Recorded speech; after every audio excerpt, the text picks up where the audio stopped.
पाथर्डी तालुक्यातील समर्थनगर माळीबाबुळगाव येथे चोरट्यांनी 25 नोव्हेंबर रोजी रात्री 4 ते 5 घरांवर धाड टाकत लाखोंचा मुद्देमाल लंपास केला। या घटनेमुळे नागरिकांमध्ये भीतीचं वातावरण पसरलं असून पोलिसांकडे परिसरात पेट्रोलिंग वाढवण्याची मागणी होतीये।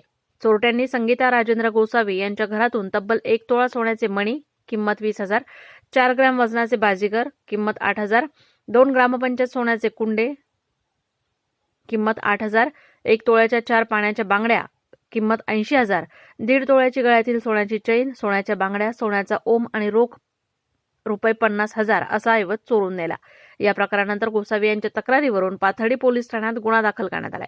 पोलिसांनी घटनास्थळी डॉग स्क्वॉड आणि फिंगरप्रिंट तज्ञांची मदत घेतली असून तपासाला गती देण्यात आली आहे। या घटनेमुळे समर्थनगरमधील नागरिक भयभीत झाले असून रात्रीची सुरक्षा व्यवस्था वाढवण्याची मागणी त्यांनी केली आहे। स्थानिक नागरिकांनी पोलिसांकडे परिसरात नियमित गस्त घालण्याची विनंती केली आहे।